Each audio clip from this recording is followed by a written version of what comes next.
Hi കൂട്ടുകാരെ, സലിജാസ് കിച്ചണിലേക്ക് എല്ലാവർക്കും സ്വാഗതം. നമ്മൾ ഇന്നിവിടെ റെഡിയാക്കുന്നത് ഊണിനുള്ള ഒരു കറിയാണ്, വൻപയർ മെഴുക്ക് വരട്ടി.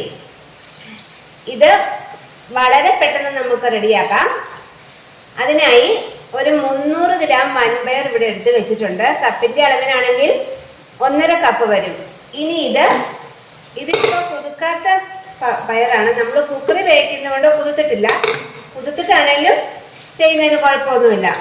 ഇതിപ്പോൾ കഴുകി വെച്ചതാണ്. ഇനി ഈ കുക്കറിൽ ഒരു നികത്ത വെള്ളം ഒഴിച്ച് 2 വിസിലൊന്ന് അടുപ്പിച്ച് എടുക്കണം. ഹൈ ഫ്ലെയിമിൽ തന്നെ 2 വിസിൽ.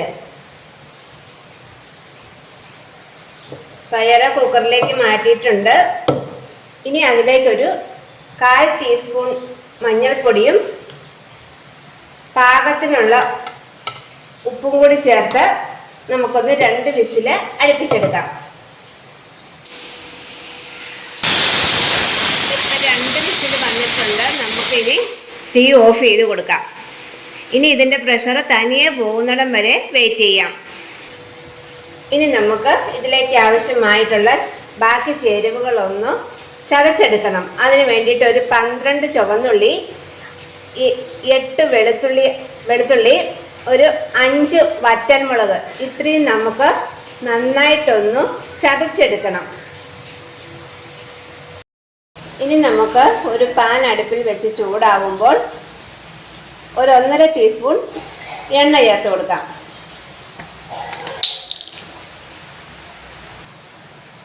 എണ്ണ നന്നായിട്ട് ചൂടായി വരുമ്പോൾ നമുക്കൊരു 1/2 ടീസ്പൂൺ കടുക് ചേർത്ത് പൊട്ടിക്കാം.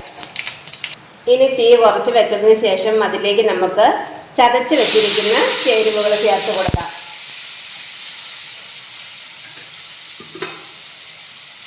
ഇത് ചെറുതായിട്ടൊന്ന് മൂക്കുന്നിടം വരെ ഇളക്കി കൊടുക്കണം.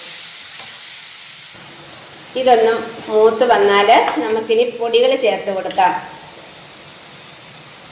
1/2 ടീസ്പൂൺ മുളക് പൊടിയും 1/4 ടീസ്പൂൺ മഞ്ഞൾപ്പൊടിയും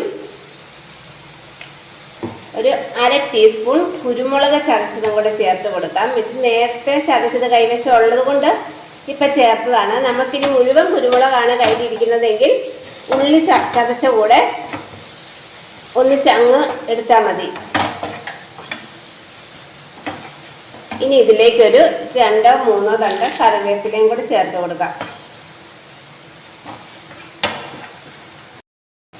ഈ പൊടിയുടെ പച്ചമണം ഒന്നും നന്നായിട്ട് മാറി വന്നാൽ നമുക്ക് വേവിച്ച് വെച്ചിരിക്കുന്ന പയർ ചേർത്ത് കൊടുക്കാം. ഇനി ഇതെല്ലാം കൂടെ നന്നായി ഒന്ന് മിക്സ് ചെയ്തെടുക്കാം. നമ്മുടെ വൻപയർ മെഴുക്ക് വരട്ടി ഇവിടെ റെഡി ആയിട്ടുണ്ട്. അപ്പോൾ വീഡിയോ ഇഷ്ടമായാൽ എല്ലാ കൂട്ടുകാരും ലൈക്ക് ചെയ്യാനും ഷെയർ ചെയ്യാനും സബ്സ്ക്രൈബ് ചെയ്യാനും മറക്കല്ലേ. അടുത്ത ദിവസം നമുക്ക് പുതിയ വീഡിയോയുമായി വീണ്ടും കാണാം. എല്ലാവർക്കും താങ്ക് യു.